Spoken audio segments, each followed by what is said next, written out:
हाय मुलांनो, आपण पेशी अंगकांचा अभ्यास करत आहोत.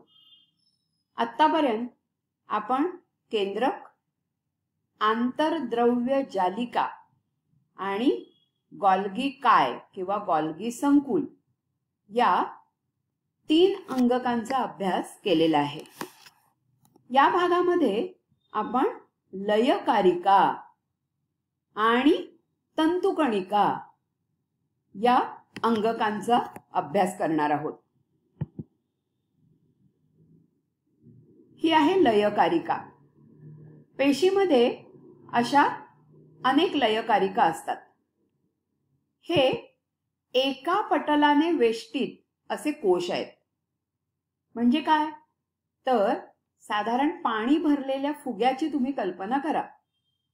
त्याच्या आत जसं पाणी असतं तसं लयकारिकांच्या आतमध्ये पाचक विकर असतात. पेशीत घडणाऱ्या चयापचय क्रियांमध्ये जे टाकाऊ पदार्थ तयार होतात त्यांची विल्हेवाट लावणारी संस्था म्हणजे लयकारिका. लय या शब्दाचा अर्थच मुळी नाश करणे असा आहे. यांची कार्य बघूया आपण. पहिलं कार्य आहे रोग प्रतिकार यंत्रणा. ही पेशीची रोग प्रतिकार यंत्रणा आहे. म्हणजे पेशीमध्ये प्रवेश करणाऱ्या जीवाणू आणि विषाणूंचा नाश लयकारिका करतात. पाचक विकर असल्यामुळे लयकारिका गुंतागुंतीच्या सेंद्रिय पदार्थांचं विघटन करू शकतात. त्यांचं साध्या सेंद्रिय घटकांमध्ये रूपांतर करतात आणि हे घटक पेशीला निरुपयोगी असल्याने ते बाहेर टाकावे लागतात. यांचं दुसरं कार्य आहे उद्ध्वस्त करणारं पथक. म्हणजे काय?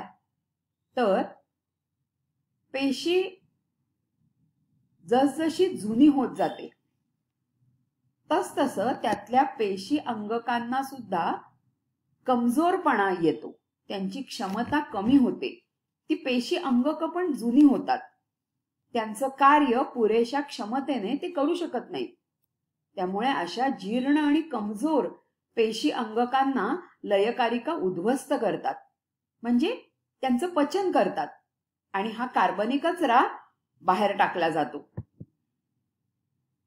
तिसरं यांचं कार्य आहे आत्मघाती पिशव्या.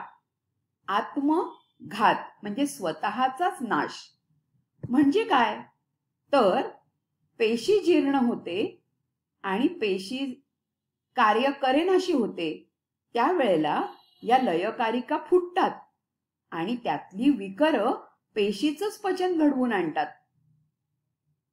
चौथं कार्य आहे उपासमारीच्या काळात साठवलेल्या प्रथिनं आणि मेद घटकांचं पचन.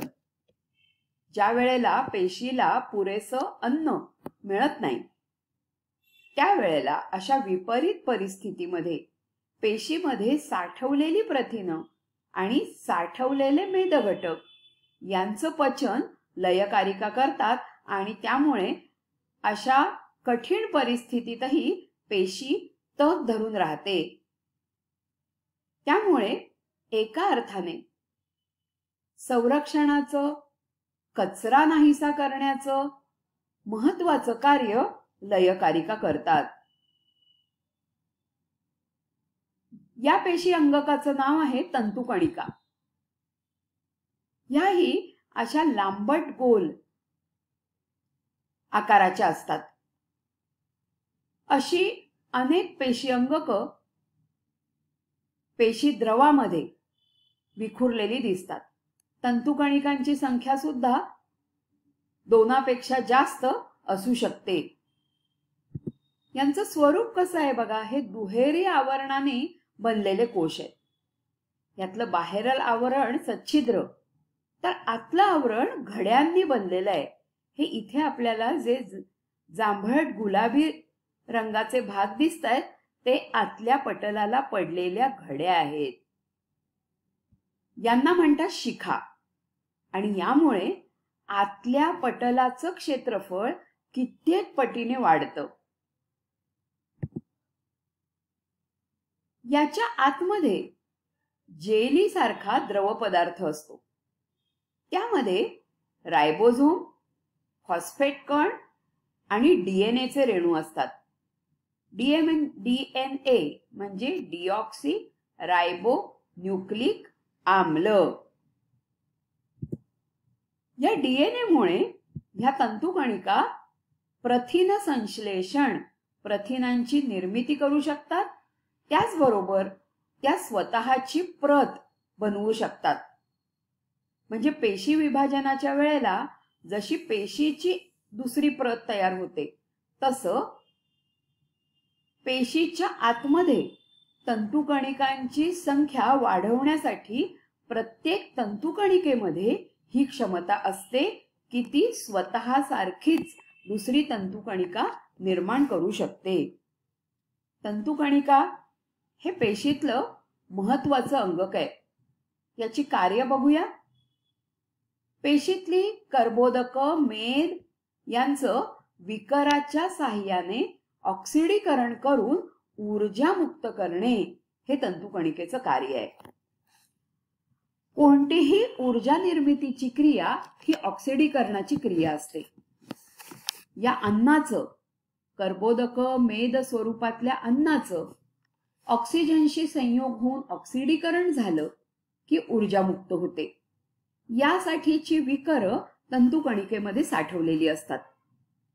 ही जी ऊर्जा मुक्त होते ती ॲडिनोसिन ट्रायफॉस्फेट, ज्याचं लघुरूप आहे ATP, या रेणूंच्या रूपात साठवली जाते.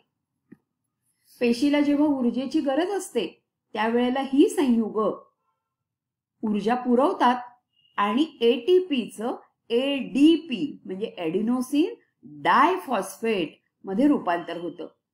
पुन्हा ज्या वेळेला तंतुकणिका ऊर्जा निर्माण करतील त्यावेळेला ह्या ADPचं ATP मध्ये रूपांतर होईल आणि त्यामध्ये ऊर्जा सामावली जाईल. आपण वस्तूंची खरेदी विक्री जसे पैसे या चलनामध्ये करतो, तसं पेशीमध्ये ऊर्जेची देवाणघेवाण ही ॲडिनोसिन ट्रायफॉस्फेट या रेणूंच्या रूपाने होते. त्यामुळे ATPला पेशीचं ऊर्जा चलन असं सुद्धा म्हणतात. आणि म्हणूनच तंतुकणिकांना पेशीचं पॉवर हाऊस, ऊर्जा निर्मिती केंद्र असं म्हणतात.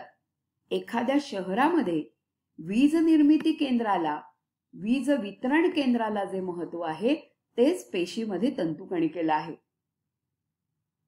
विजेशिवाय आपल्या घरातली बरीचशी कार्य जशी होऊच शकत नाही, तशी पेशीचीही अनेक कार्य तंतुकणिकांनी पुरवलेल्या ऊर्जेशिवाय घडून येऊ शकत नाहीत. त्यामुळे पेशीला ऊर्जा देण्याचं काम हे तंतुकणिका करतात.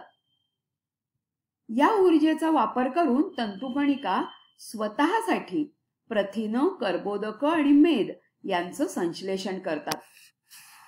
कारण त्यांना जर आणखी तंतुकणिका निर्माण करायच्या असतील तर या पदार्थांची गरज लागणारच आहे.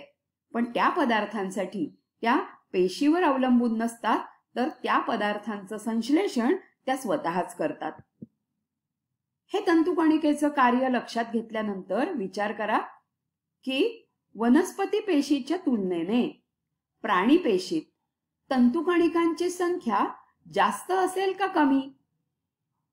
तुमचं जे उत्तर आहे त्याचं कारण काय याचाही विचार करा.